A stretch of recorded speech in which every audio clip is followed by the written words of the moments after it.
Selamat datang di animasi Donghua Spoiler. Om dan Tante, jangan lupa seruput kopinya, kencangkan sabuk pengaman, mari kita mulai. Pada awal episode diceritakan, si kelinci Bingyun tidak tahu apa yang terjadi pada tubuh dewa asli saat ini. Jadi, dia tidak gegabah menyerangnya dan memilih untuk menghindarinya. Sementara itu, Wuzhan akhirnya mendapatkan kembali napasnya. Pada saat ini, dia melihat tubuh dewa asli dengan keraguan di matanya. Dia secara alami tahu bahwa itu adalah tubuh avatar Xiaoyan. Adapun mengapa sosok itu tiba-tiba menyerang Wuzhan, dia merasa sangat bingung. Bahkan Wuzhan bukanlah satu-satunya target yang diincar setelah menyerang dirinya. Tubuh dewa asli juga mengejar kelinci Bingyun. Akan tetapi kecepatan kelinci Bingyun tidak bisa dikejar hingga tubuh dewa asli pun tidak akan pernah bisa menyerang si kelinci Bingyun. Setelah berapa lama, tubuh dewa asli menghentikan langkahnya dan menatap si kelinci Bingyun yang telah mempermainkannya. Tubuh dewa asli tampaknya memilih untuk menyerah, dan ketika sosoknya berbalik, dia lagi-lagi mengincar Wuzhan.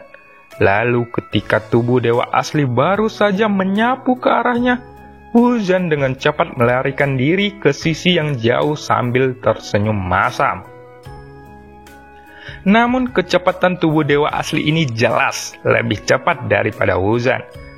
Sudah ada 3 tanda bintang di alis tubuh dewa asli, yang berarti kekuatannya saat ini sekali lagi mencapai tingkat yang baru. "Senior Bingyun, cepat tolong aku!" ucap Wuzhan sambil berteriak dengan sangat keras. Sepertinya Wuzhan harus benar-benar dipukuli sampai mati sebelum tubuh dewa asli itu mau menghentikan langkahnya. Sekarang Wuzhan tampak sangat bingung. Sosok itu jelas adalah tubuh milik Xiaoyan. Tapi kenapa dia bisa tiba-tiba menyerang? Dan serangan ini jelas bukan digunakan untuk melatih keterampilan. Tujuannya sangat jelas dan dia ingin membunuh mereka secara langsung. Dalam sekejap, tubuh dewa asli itu sudah beranjak kurang dari 10 kaki dari Wuzhan.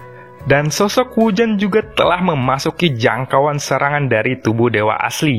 Segera, tubuh dewa asli pun membentuk kepalan, dan kekuatan yang kuat meledak di atas tinjunya.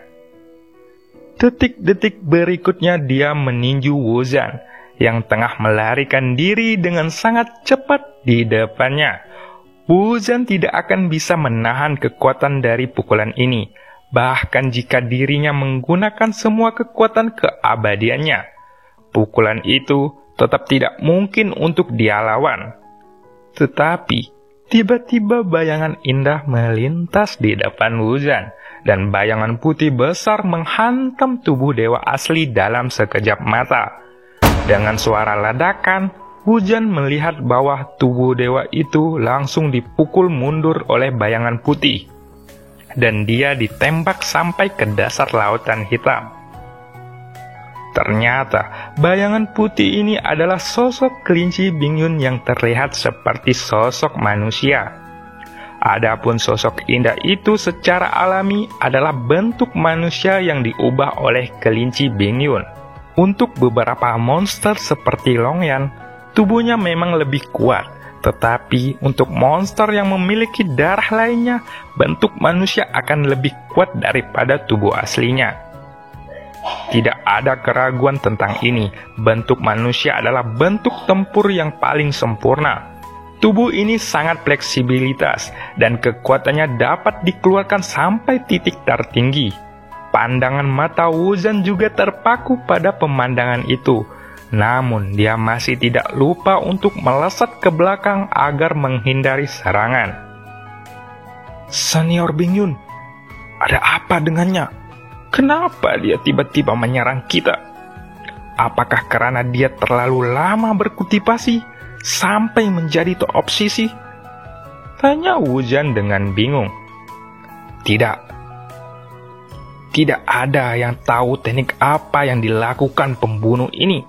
Hati-hati, aku curiga dia seharusnya diserang oleh avatarnya, ucap kelinci Bingyun. Kemudian pupil mata Wuzhan langsung menyusut setelah mendengar ini. Namun Wuzhan masih tidak bisa mengetahui siapa avatarnya dan siapa pengendalinya. Sementara itu, Wuzhan memikirkannya, lautan di bawah tiba-tiba melonjak dengan liar, dan ketika dia menundukkan kepalanya, bayangan hitam melesat dari dasar laut dengan kecepatan tinggi, dan Wuzhan lagi-lagi menjadi targetnya. Pada saat berikutnya, tubuh dewa asli pun bergegas keluar dari dalam lautan, melambaikan tinjunya dan kembali menabrak Wuzhan. Bahkan, niat membunuh yang kuat itu membuat Wuzhan merasa ketakutan. Pada saat seperti ini, Wuzhan hanya bisa meneriakkan nama kelinci Bingyun. Itu karena dia pasti tahu bahwa dirinya tidak akan bisa melarikan diri. Dan berteriak meminta tolong adalah satu-satunya jalan keluar. Meskipun mulut si kelinci Bingyun tidak memaafkannya, tetapi jika dirinya tidak melindungi Wuzhan di sepanjang jalan, kelinci Bingyun ini pasti akan berakhir di tempat sejak yang lama. Segera, cakar kelinci Bingyun pun kembali mengembun, dan itu segera bertabrakan dengan tinju milik tubuh dewa asli. Dampak dari tabrakan keduanya membuat suara keras, dan kekuatan dari tubuh dewa asli pun terus membombardir cakar si kelinci Bingyun. Tetapi di bawah serangan kekuatan yang kuat dari tubuh dewa asli, cakar si kelinci Bingyun hanya sedikit terkejut. Hahaha, kebetulan sekali. Kelinci ini sudah lama menahan kesal karena dirimu, ucap kelinci Bingyun. Ternyata si kelinci Bingyun ini melihat tubuh dewa asli sebagai Xiaoyan. Segera, kaki kelincinya tiba-tiba bergetar dan kekuatan yang kuat meletus. Lalu dalam sekejap tubuh dewa asli pun tenggelam ke dalam lautan di bawah. Namun setelah tubuh dewa asli menstabilkan sosoknya, dia masih tidak bermaksud untuk berhenti di sini dan kembali melesat ke arah kelinci Bingyun. Avatar tetaplah avatar, dasar bocah nakal itu masih memeliharanya dengan baik, ucap kelinci Bingyun dengan marah. Setelah melihat sosok tubuh dewa asli yang datang dengan kecepatan tinggi, dia langsung menggerakkan tubuhnya. Kalau begitu, aku akan bermain denganmu, ucap kelinci Bingyun. Begitu suara si kelinci Bingyun jatuh, tubuhnya bergetar hingga ombak yang berada di depannya pun bergejolak. Dan sosoknya menghilang seketika dalam sekejap. Dia muncul di depan tubuh dewa asli, dan kedua telinga kelinci yang terangkat di atas kepalanya juga berkibar.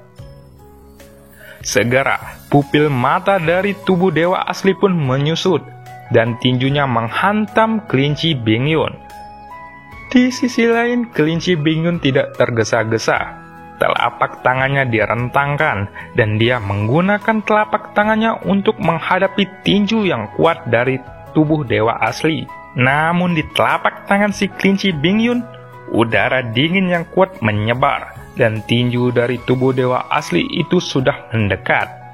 Tapi terlihat bahwa tinjunya perlahan melambat dengan kecepatan yang terlihat dengan mata telanjang. Kemudian, seluruh lengannya pun membeku, dan tubuh dewa asli pun sangat enggan dengan keadaan saat ini. Lalu, tubuh dewa asli itu kembali bergerak dan tinju lainnya juga terbanting. Bahkan adegan ini tidak ada kecelakaan. Kedua lengan tubuh dewa asli itu sudah membeku di bawah udara dingin yang kuat. Dan udara dingin yang meluap dari kelinci Bingyun ini tampaknya membekukan kekosongan hingga seluruh lautan. Di bawahnya mulai mengeras. Sepertinya selama si kelinci Bingyun mau, seluruh lautan di sekitarnya dapat dibekukan menjadi es olehnya dalam sekejap. Setelah melihat adegan ini, wajah tubuh dewa asli tiba-tiba menunjukkan ekspresi terkejut. Dan ketika sosoknya bergerak, ia segera menarik dirinya untuk melesat mundur. Jelas, kekuatan yang ditunjukkan oleh si kelinci Bingyun membuat sosok tubuh dewa asli ini merasa terancam. Jadi, dia segera melepaskan ide untuk membunuh keduanya dan langsung pergi. "Oh, apakah kamu pikir kamu bisa melarikan diri dengan mudah?" ucap kelinci Bingyun. Terlihat bahwa langkah si kelinci Bingyun itu tampak ringan, namun ternyata kecepatannya sangat cepat, dan dia terus mengejar tubuh dewa asli di antara kilatan. Pada saat berikutnya, udara dingin menyembur keluar dari mulut kelinci Bingyun, dan arus dingin langsung menyelubungi tubuh dewa asli. Terlihat bahwa kecepatan tubuh dewa asli di ujung yang jauh pun semakin melambat, dan kristal es muncul di tubuhnya yang dengan cepat menyebar. Kemudian tubuh dewa asli pun segera mulai mengubah arah, tetapi tampaknya itu tidak berpengaruh sama sekali. Setelah beberapa saat, sosok tubuh dewa asli itu menjadi semakin padat, dan kelinci Bingyun semakin mendekat. Di antara udara dingin, tubuh dewa asli akhirnya berhenti bergerak, ketika kelinci Bingyun terus memuntahkan udara dingin. Hingga tubuh dewa asli itu sendiri membeku menjadi gumpalan es. "Kamu sungguh mengambil tindakan pada diriku. Kamu sudah meremehkan diriku, dan kamu akhirnya menerima akibatnya. Hahaha," ucap kelinci Bingyun sambil mengangguk puas. Untuk sementara waktu, si kelinci Bingyun dapat menghentikan pergerakan dari tubuh dewa asli, dan sosok Wujian juga sudah bergegas dari belakang. Senior Bingyun, kenapa dia bisa menyerang kita begitu saja?" tanya Wujian sambil memandang tubuh dewa asli yang sudah membeku. Mungkin dia sudah mati karena terbunuh. Jika tidak, ada kehendak lain dari si pengendali. Serangan balik seperti ini akan terjadi, ucap kelinci Bingyun. Detik berikutnya, Wujian pun terkejut bukan main, dan dia membuka mulutnya lebar-lebar karena masih tidak percaya dengan berita kosong ini. Ketika melihat ekspresi Wujian, si kelinci Bingyun pun segera berkata, tentu saja kemungkinan itu belum tentu benar. Setidaknya, hal yang dapat dikonfirmasikan saat ini adalah bahwa hubungan antara pengendali dan tubuh dewa asli telah terputus. Jadi, kematian dari sang pengendali memang cukup mungkin, ucap kelinci Bingyun. Tapi secara logika, jika ular berkepala 9 itu mengikutinya, seharusnya tidak ada masalah yang serius. Ayo pergi, kita akan mencari mereka, ucap kelinci Bingyun kembali. Meskipun si kelinci Bingyun memiliki dendam pribadi terhadap Xiaoyan, itu bukan halangan karena adanya sang ratu. Terlepas dari apakah Xiaoyan mati atau tidak, kelinci Bingyun harus mengkonfirmasi situasi ini. Pada saat kelinci Bingyun mengatakan itu, dia perlahan-lahan bergerak ke depan. Sementara itu, Wujian masih membeku di tempat. Ketika dia melihat tubuh dewa asli yang membeku, lalu ia memandang kelinci Bingyun yang sudah bergerak menjauh dengan bingung. "Apakah kamu tidak akan membawanya?" tanya Wujian sambil berteriak.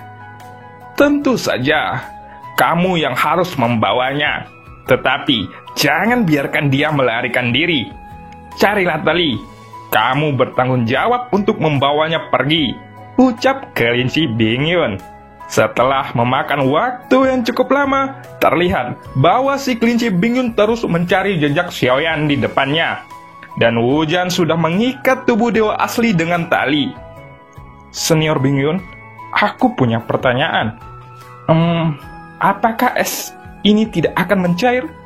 tanya Wujian dengan ekspresi polos. "Dasar makhluk yang sangat bodoh. Jelas-jelas es akan mencair. Gunakan akal sehatmu," ucap kelinci Bingyun. Setelah mendengar kata-kata ini, Wuzan tiba-tiba mengecilkan pupil matanya. Jika es ini tiba-tiba mencair dan tubuh dewa asli dapat melepaskan diri, dirinya pasti akan terkena serangan fatal dari belakang. Kemudian, Wuzan pun tiba-tiba menjadi khawatir. Lalu, dia memutar kepalanya dari waktu ke waktu untuk melihat gumpalan es karena takut akan mencair. Senior Bingyun, kenapa kamu tidak memperkuat es itu? Itu akan segera mencair. Senior, aku merasa bahwa makin kesini es itu makin sedikit ringan, ucap Wuzan. Wuzan terus berbicara di sepanjang jalan. Pada akhirnya, si kelinci Bingyun pun tiba-tiba menoleh dan menatap Wuzan, lalu ia berkata dengan marah, "Bukankah kamu seorang pria? Apa yang kamu takutkan? Jangan khawatir, esku tidak akan mencair untuk sementara waktu, dan dia tidak akan keluar," ucap kelinci Bingyun.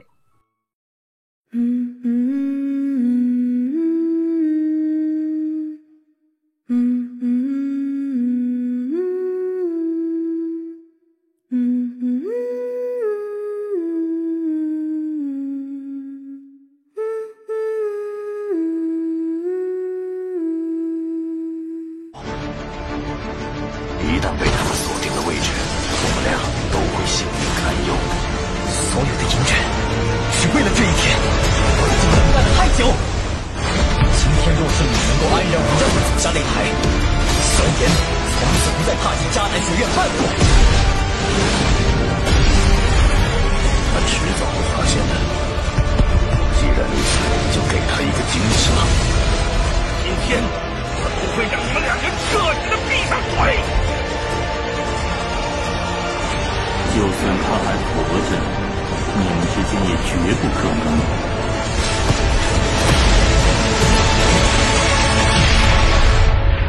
加玛帝国云岚宗，我萧炎回来了。